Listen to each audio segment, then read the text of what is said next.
नागेन्द्रहाराय त्रिलोचनाय भस्मांगरागाय महेश्वराय नित्याय शुद्धाय दिगंबराय तस्मै नकाराय नमः शिवाय। नमस्कार। आज हमारा सौभाग्य है बालाजी फिल्म स्टूडियो और सर्वधर्म चैनल में पधारे हैं आचार्य चंद्रशेखर जी। आप सब जानते हैं विद्वान, परम विद्वान और पीताम्बरा विद्यापीठ सीकरी तीर्थ उसके अधिष्ठाता हैं। प्रभु जी प्रणाम करता हूँ। जी आपको प्रणाम। प्रभु जी, शिवरात्रि, महाशिवरात्रि, भगवान शिव उनका महापर्व है कल। भगवान शिव के विषय में आप क्या शुरू करना चाहते हैं, क्या बताना चाहते हैं? अभिषेक क्यों करना चाहिए भगवान शिव का और महाशिवरात्रि का मतलब क्या है?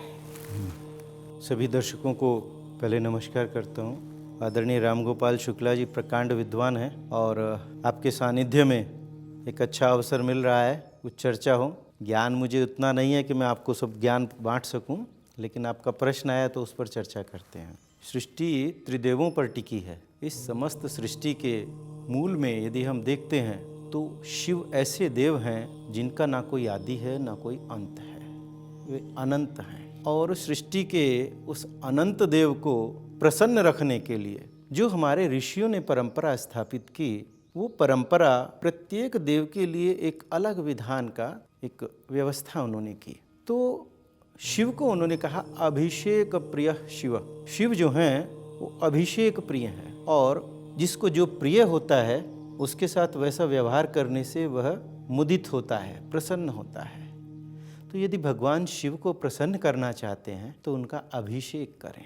याज्ञवल्क्य जी कहते हैं कि यदि आपके पास कोई साधन ना हो तो किससे अभिषेक करें? ईश्वर को तो प्रसन्न करना है, भगवान शिव को तो प्रसन्न करना है, लेकिन साधन नहीं है। तो जल सर्वदा सभी स्थानों पर उपलब्ध है, तो जल से अभिषेक करें। जल से शीतलीकरण होता है। उस भगवान रुद्र का शीतलीकरण करें, उनके क्रोध की शांति हो, उनके रौद्र रूप की शांति हो और वो प्रसन्न होकर हमें खुशहाली दे सकें, हमें सुख दे सकें। इसलिए भगवान शिव का अभिषेक करना चाहिए। ये जलाभिषेक है। जिनकी और अच्छी स्थिति है वो दुग्धाभिषेक करें।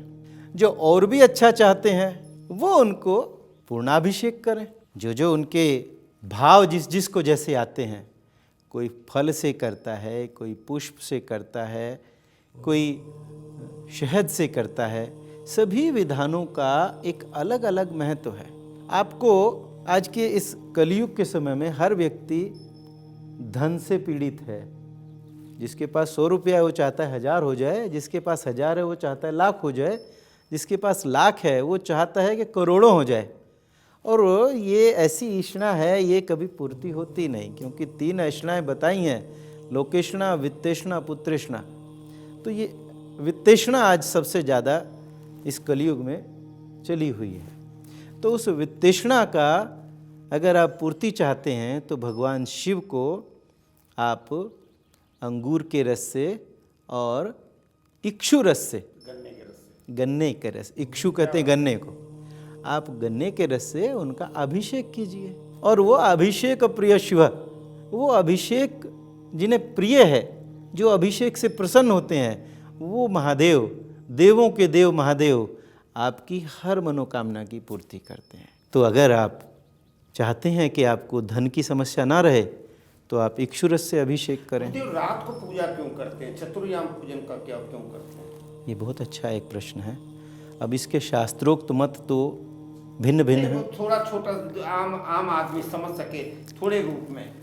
आम आदमी के लिए यह रात्रि पर्व है। शिव रात्रि है, शिव दिन नहीं है। हमारे यहाँ शास्त्रों में रात्रियों की व्यवस्था है, बड़ी विशेष पूजनों की। जो रात्रि जागरण, उसे कोजागारी भी कहते हैं, रात्रि जागरण की व्यवस्था है। और उस रात्रि जागरण से जो पुण्य की प्राप्ति हो सकती है, उस पुण्य के लिए हम काम करते हैं। तो जो 4 प्रहर की पूजन होती है, रात्रि के 4 प्रहर की जो पूजन है, वो पहला प्रहर जो है इसको हम चतुर्युगी भी मान सकते हैं। इसको हम दिन की 4 संध्याओं का भी प्रतीक मान सकते हैं।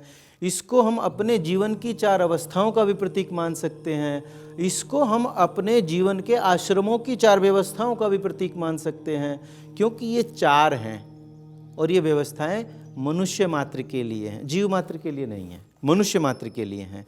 तो जो पहली संध्या है उसके लिए प्रथम प्रहर का उपयोग होता है। तो हमने 24 घंटे में पहली संध्या का जो समय होता है वो प्रातः तुरीय के बाद जो संध्या प्रकट होती है सूर्योदय के साथ, तो वो पहली संध्या वो हम प्रथम प्रहर में उसका प्रयोग करते हैं। उस समय का किया जाने वाला कार्य प्रथम प्रहर है। दूसरी संध्या जो मध्याह्न है उसका कार्य जो है, उस समय का पूजन जो है वो हम दूसरे प्रहर में कर रहे हैं। तीसरे प्रहर में हम सायंकालीन कर रहे हैं और तुरीय बीच में अपने आप आ ही जाती है, तो तुरीय संध्या वहाँ स्वयं प्रकट है। तो इस प्रकार वो 4 संध्याओं का एक प्रतीक रूप लेकर हम उसे 4 प्रहर का पूजन करते हैं। इसके भिन्नार्थ हैं, इसकी बहुत विशद व्याख्याएं हो सकती हैं।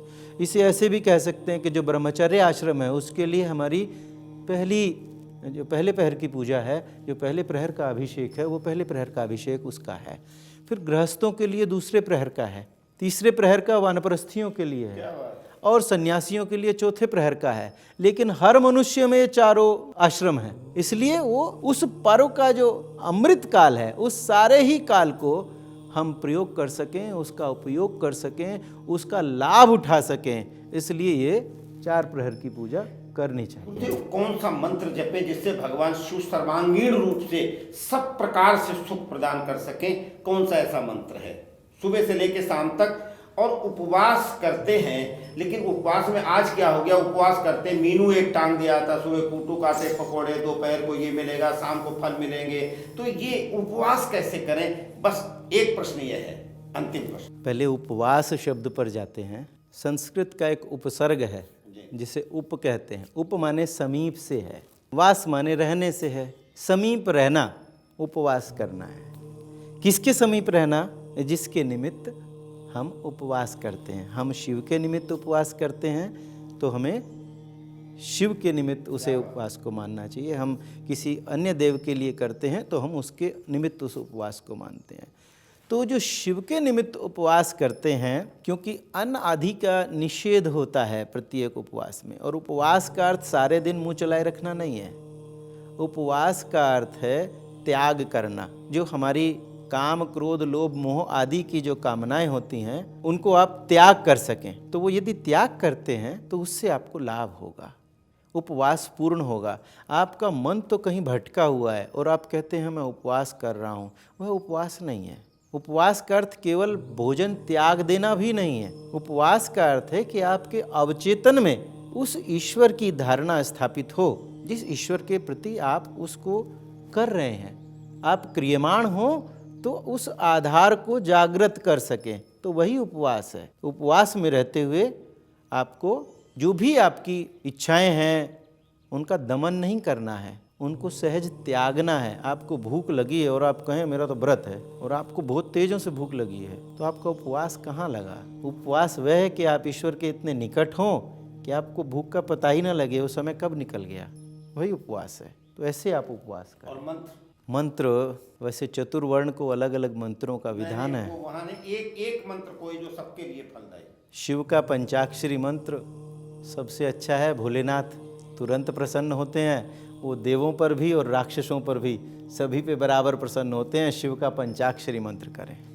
अपने दरबार आली की निराली शान वो देखी, अपने दरबार आली की निराली शान वो देखी, उसे देते नहीं देखा मगर झोली भरी देखी। ये है भगवान शिव, और उस भगवान शिव की अर्चना का, वंदना का, ध्यान का, साधना का पर्व है शिवरात्रि, महाशिवरात्रि। आओ हम सब मिलकर के महाशिवरात्रि पर भगवान शिव का स्मरण करें, ध्यान करें, पूजन करें, अर्चन करें, वंदन करें, नृत्य करें, गान करें, ओम नमः शिवाय का पाठ करें। आप सबको महाशिवरात्रि की शुभकामना, मंगल कामना। प्रभु जी आप स्टूडियो में पधारे, आपका धन्यवाद, आप सबका भी धन्यवाद। नमस्कार।